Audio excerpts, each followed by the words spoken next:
Hello, money queens and listeners. Welcome to Women Behind the Millions. Let's meet the women behind the millionaires, the women supporting, guiding, celebrating women with their wealth.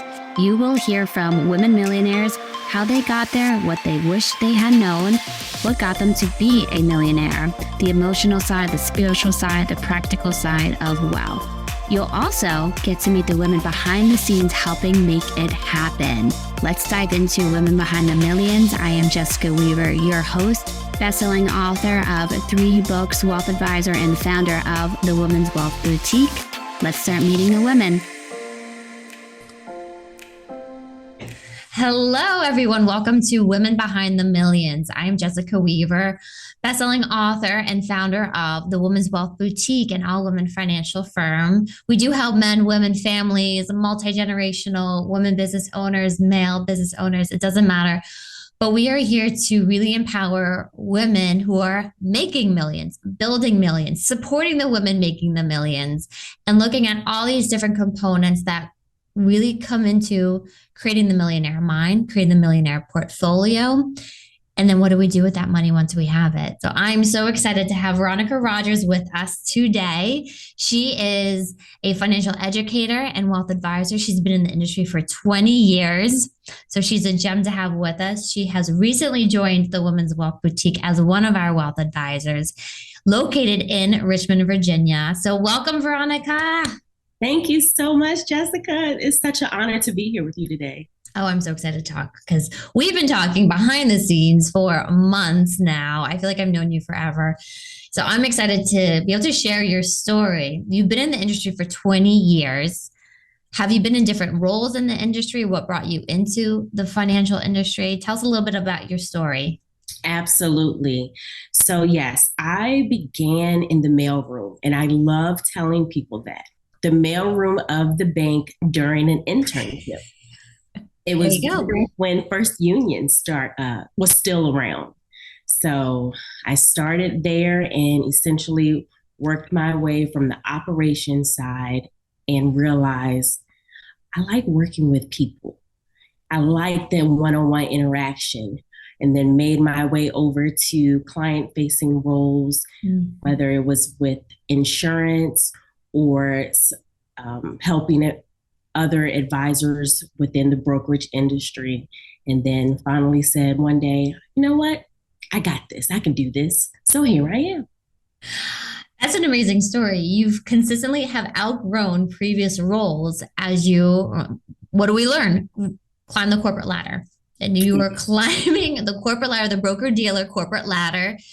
Along the way, you were doing a lot of personal growth. Yes. And that's what happens. You have personal growth, and I would love to talk about that. But when we have so much personal growth, we tend to outgrow the current role at our job, at our firm. I feel very similar. I worked with my father for over 10 years, and it wasn't that I outgrew him. I outgrew the role that he had in his mind for me. And he knew it at the time. And you get to move into this really cool space of creation and impact. Indeed.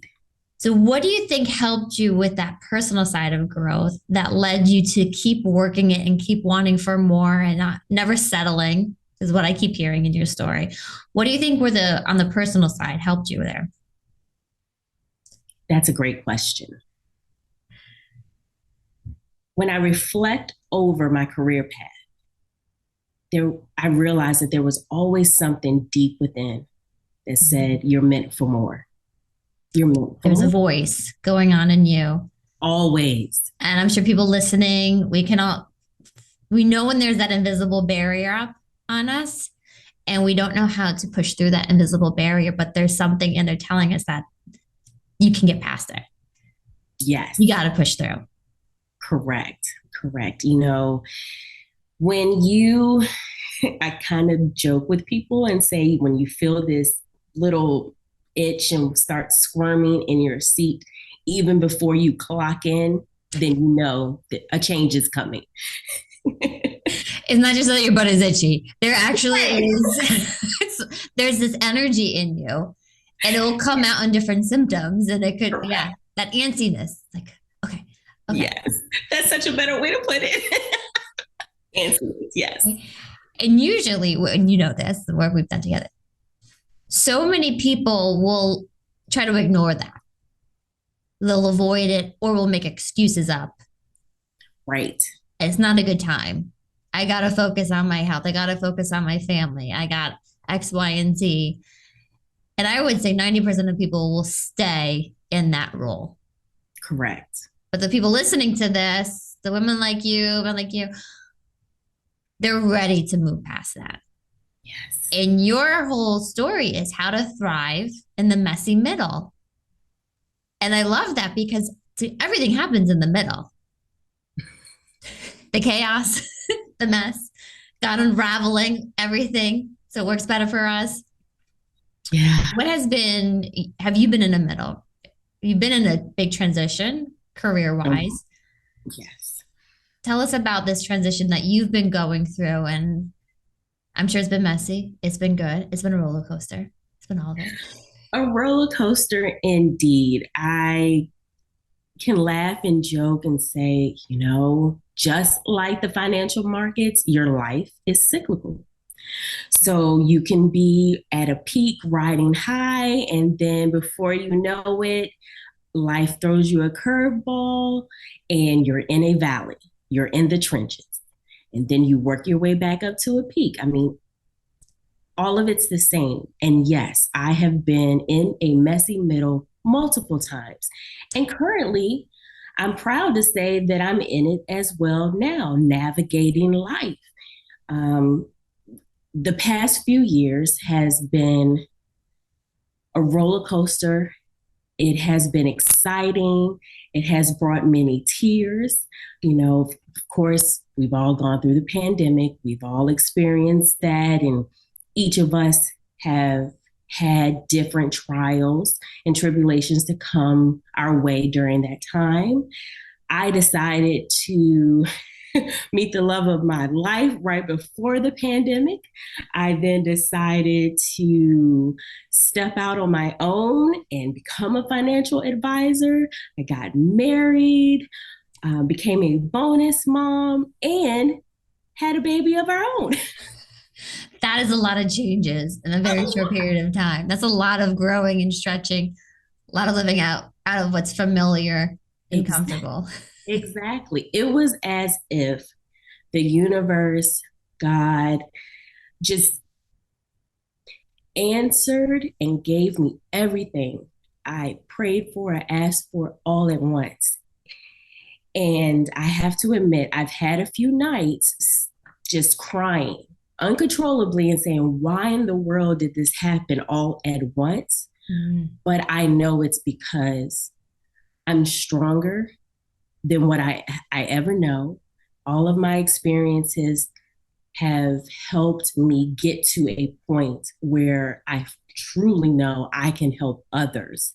I have a testimony. I have something to give so that other women just like me can see that there's more for themselves as well. That's beautiful. It's beautiful. I love that you said, why all at once, God? Why? But what we learn and what we know in the Bible is he rains blessings on us. And when there's a rainstorm, is it just one drop? It's drop after drop, blessing after blessing after blessing coming at us. And you said it beautifully that the time in the middle, the time in between all the blessings coming, that's the growth. Yes. That's how you grow and align to get to that point where you can then receive it all, be grateful for it all, embrace it, and not shy away from it either. How do you see this translating to people with wealth, with money? Because to me, working career could be the middle. Right? You're working 30, 40 years, and the end goal is retirement, the be all end all, retirement. But that whole time when you're saving money, there's curveballs getting thrown at you. Yeah.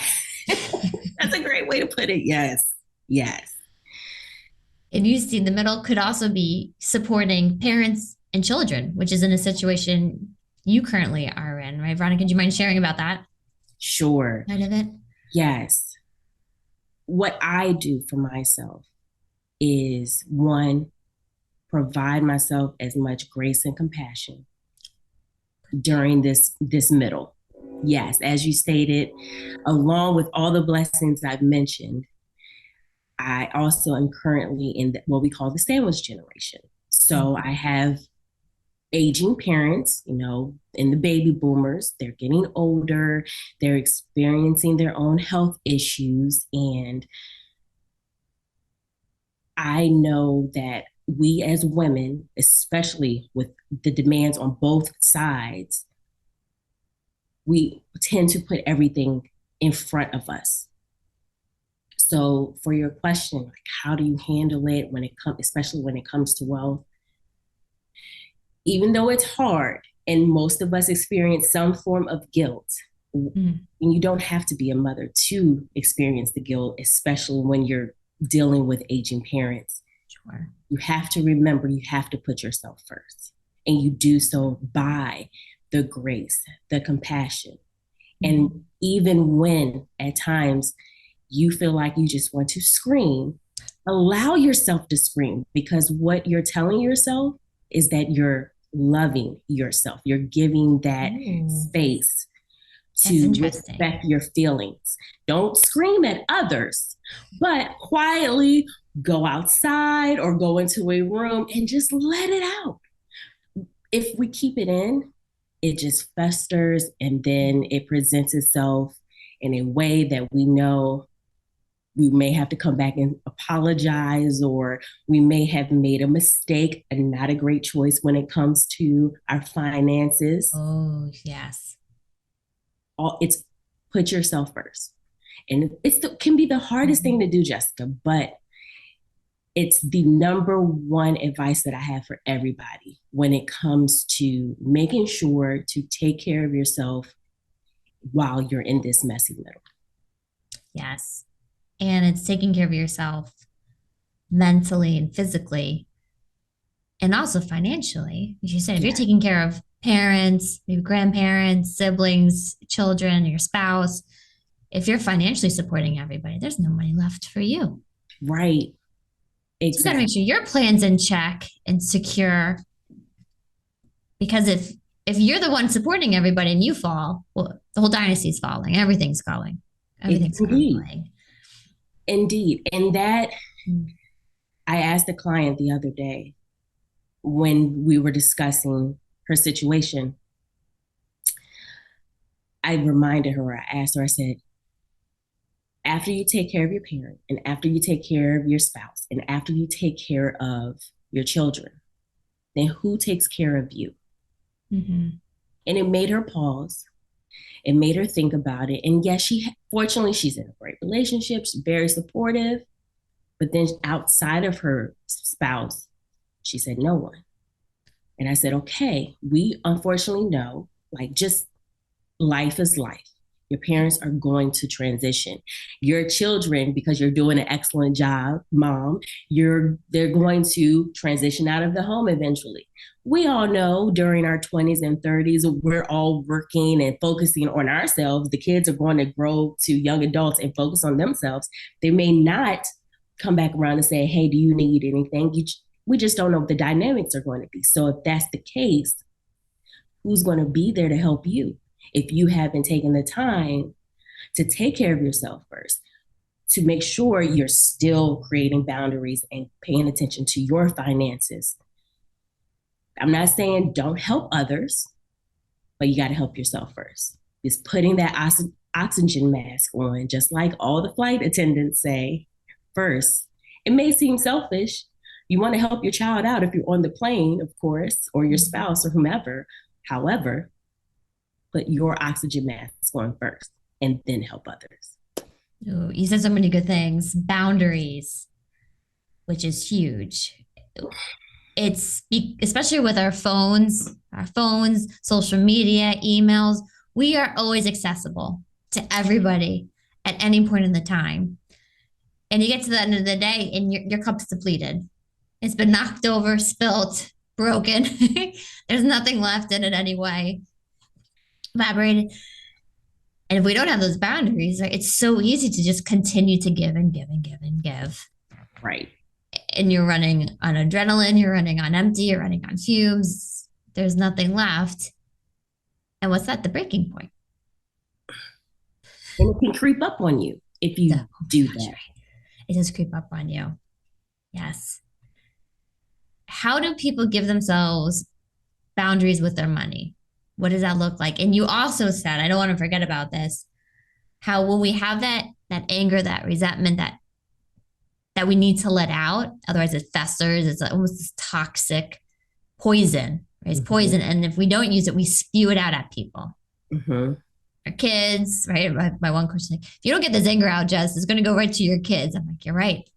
And we usually give it to the people we love the most Yes. because we feel that always will be there for us, which isn't fair for anybody. It's not fair for Right. us, not fair for them. Things. How can people, especially now with the markets being crazy, how can people give themselves some healthy boundaries with their money and to understand, how do I want to say this? Not to be angry at the markets or angry at their accounts or even angry at their advisors, but understanding, right? This too shall pass. Mm-hmm. This too will go. What would you say about that with boundaries? Well, one, the first thought is understanding that what you cannot control, let it go. So the markets, we can't control, right? We would It, like to, but we we would like to. It's an emotion. It's an emotional being all on its own.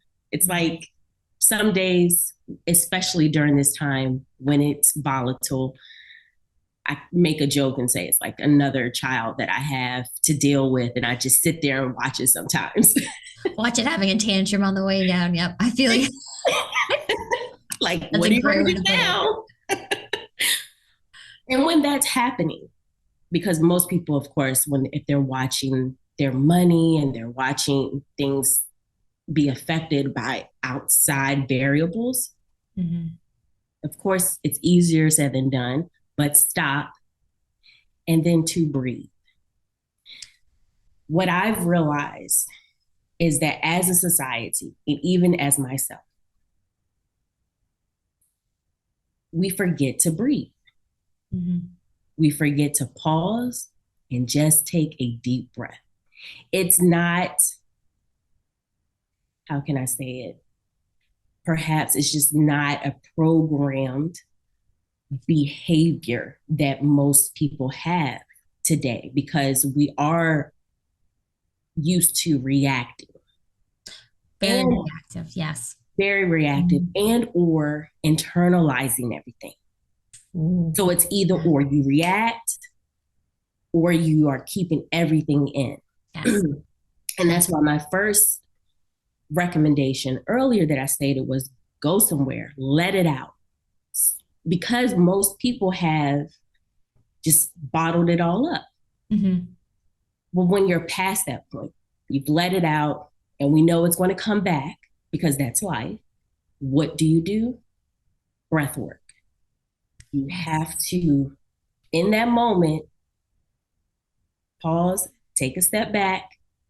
I don't care if you have to walk out the room.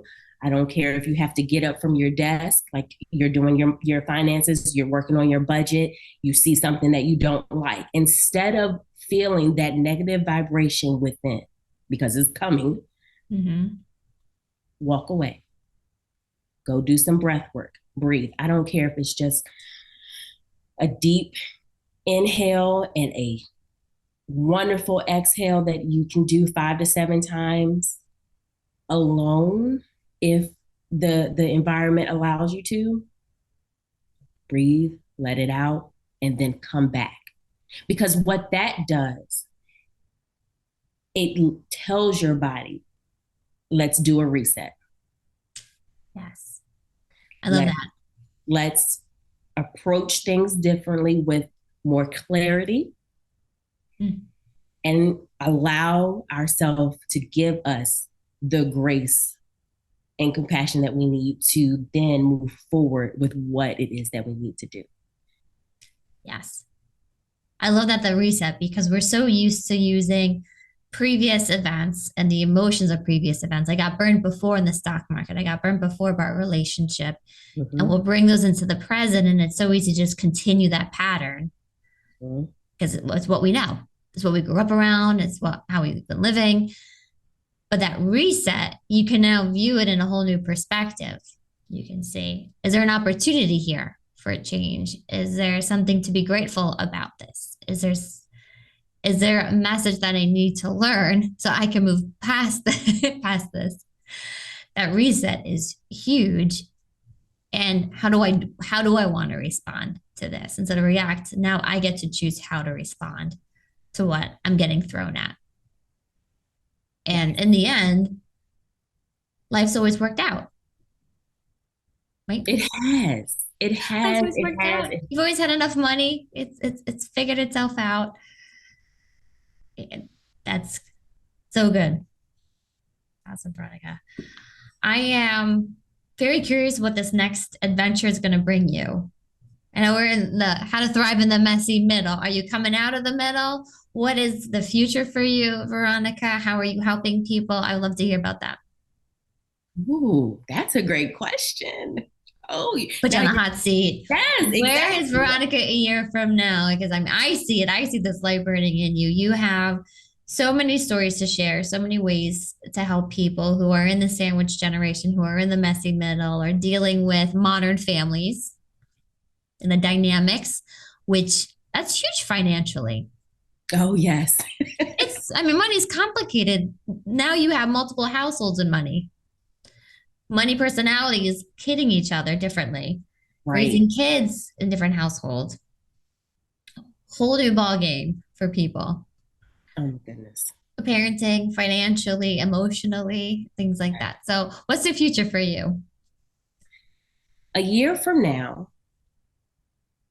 of course, everything is still, I say the Rodgers household clan is just as crazy as ever, just loud and fun. And, I'm looking at, I have two daughters, and I can see myself being so active in their lives to teach them the things that I was not taught as a child. When I reflect over my childhood, I can honestly admit that my parents didn't do great with money. They didn't have the great money conversations that I know not to do, and what Yeah, I sure. want to do better with my children. I mean, I constantly heard money doesn't grow on trees. You have to rob Peter to pay Paul, knowing what it felt like Wow. to not have. That's a And lot of scarcity in an upbringing when you're so vulnerable and influenced by people to hear those things. And that's our society. And you mentioned, and we were talking even yesterday, you mentioned something your father told you that still plays a theme. And I would love for you to share it because this is going to resonate with everybody. oh, yes. Oh, yes. When I graduated from college, I went to North Carolina A&T State University, graduated back in 2004, and I'm okay to date myself right now. um, I remember working my first job as an operations analyst in Mm-hmm. front of the computer, data input all day long, bored out of my mind. And I called my father he to check in, see how things were going, and to let him know, like, I'm not happy. This is not what I No. pictured life to be after college. How many people can feel that way? That first job out of college, like, this is the real world. This is what everyone was rushing to get to. Like, oh, I wanted to pack my bags and go back to Greensboro so quickly. And I vividly remember my father saying to me after he listened, "You like the money, don't you?" Mm. And something at that exact moment, as I heard the period on the question mark on the end of his question, it sent chills all throughout my body. And it told me I've got to sacrifice my happiness in order to earn a living. This is such a theme. Oh my, You saying this is giving me chills, and I can see, I'm sure everybody listening to the same thing. You have to pick one. It's money or happiness. You got to pick one. It's either That's or. seriously. And it's horrible, but I'm sure that's how he was raised. That's what that's how what he learned and grew up around. So his father advice to you was that. Exactly. Exactly. How do you rewrite that? Because that is, again, you're very vulnerable at that stage, right? New job, new career, all new territory, terrain, into the unknown. And you're told that from somebody that you respect and value, Mhm. like, well, this is how it has to be. How do you change that in you? It has been hard. Let me share my vulnerability about that. Mm. My father was my idol. Like he was one of six children. Out of the children, probably fair to say he's been the most successful. And he worked really, really hard in a career that I'm sure he didn't truly love, but it was because he had three children of his own. And then my parents divorced when I was 11, and he remarried when I was 15. So, welcome two step brothers during that Sure. marriage. So, he Okay. was taking care of five children and did what he needed to do. He sacrificed his time because it took him away a lot. He had to travel to the West Coast during the week and come back on the weekends. And that's when we got to see him. So you can imagine the dynamics there. Sure. Yeah. Not even having time for family, right? You have to sacrifice happiness and family time. And now where we are, unfortunately, is and the story that I put around it was that he also sacrificed his health in order to achieve and take Wow. care of his family. So it's And opposite of your advice, putting yourself last, your happiness last, your time last, your health, yes, everything. yes, yes. Wow. He retired early.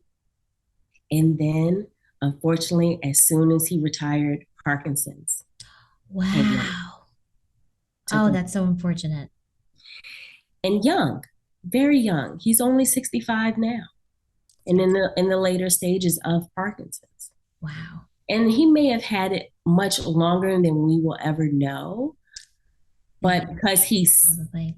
retired and was like, okay, now I can relax, all that stress, all that anxiety, Mhm. all of those pressures, not handling them well, manifested Mhm. in that way. In a big way. That reminds me, my grandfather, he passed away 6 months into retirement from leukemia, and he was on the railroad, worked overtime, all the holidays. Similar dynamic, right? No time, no family time, health. And you see that a lot. There's been studies shown that when you hit retirement, your mind is telling your body there's no longer a purpose and it starts to decay in a Mm-hmm. way. But you say everything then comes to the forefront, all of these sicknesses and diseases that he probably did have this forms of it for a very long time.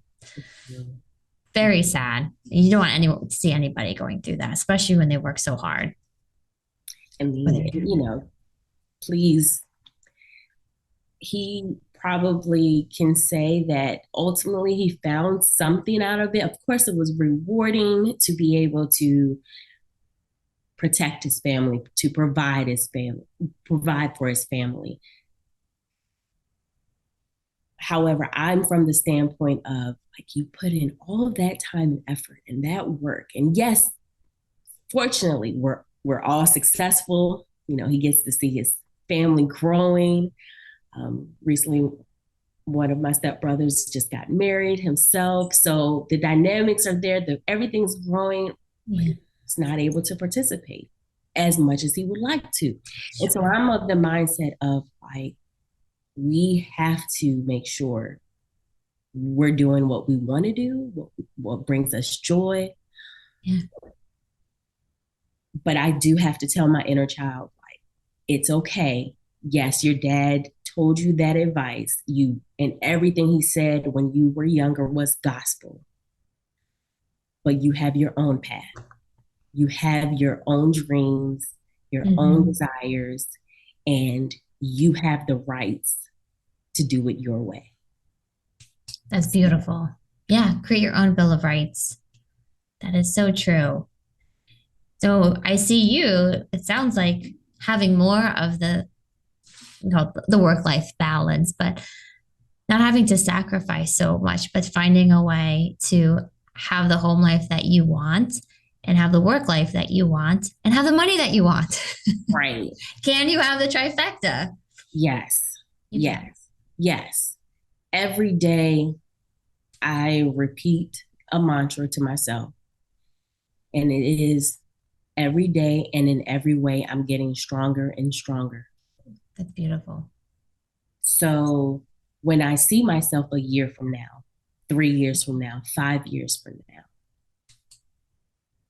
I know that I am having an impact on other women just like me who've experienced the trials and tribulations as well and feel as if the world caves in on them and they're not sure how to get out.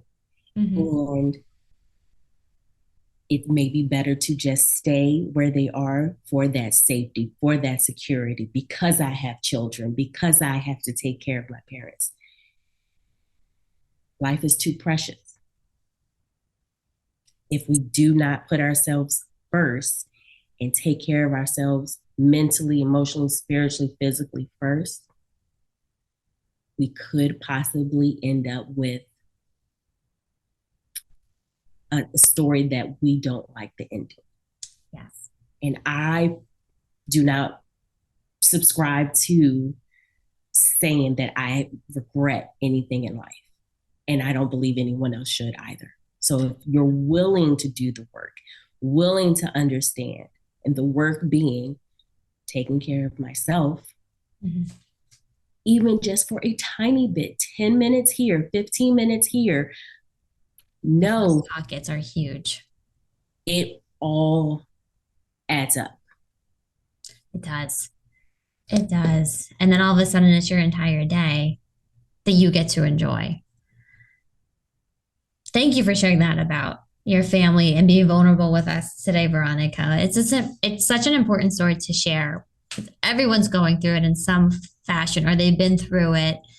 And it takes that risk stepping into the unknown to figure out how can I make this all work? And that's what we're here to do. We want to support you emotionally, spiritually, financially, so that you can have the life that you've been after, the life that you want to create. I think that's the biggest lesson is that we get to create it. Yes. We don't have to stay in what we've been handed or stay in the mess. We get to create it. And that happens in the middle. Because in the middle, you take a stance. I don't want this anymore. I want to create something different. It's so worthwhile. It's like a lifesaver. It's worthwhile. That freedom. Right? Can we all just picture that freedom for a moment of waking up when you want to wake up, doing what you want to do for work, checking in when you want to check in. That's the true wealth. That is a true wealth. That's the true wealth Veronica. of life. Amen. It's not just the money, that part right there. Being more in control of your life overall, having that freedom, having that deep feeling like a blanket is just wrapping around you because of the fact that you know you are in control of your life and your path and your goals and dreams. That's the true part of that's the true wealth in life that everybody works to achieve. That is awesome. I love that. I was just listening before this, a gentleman who's a doctor stating his mission in life is to get people to fill themselves up with so much inside of them that they're done chasing everything outside of them. Mm-hmm. For that satisfaction and fulfillment. And goes right along with that, right? The freedom is the wealth. Mm-hmm. Right. So if we can embrace that freedom, we have that millionaire mindset then. We already are there. and then the money's going to come. It always does. It always does. So thank you so much for being here with us, Veronica. Where can people find you? Obviously, you're at the Women's Wealth Boutique. Let them know where they can find you, follow your story and the events, everything that you have going on, which is all incredible. Yes, thank you so much. I appreciate today, Jessica. This is wonderful. Thank you so much, Veronica. Goodbye, everybody. Thank you for listening to Women Behind the Millions.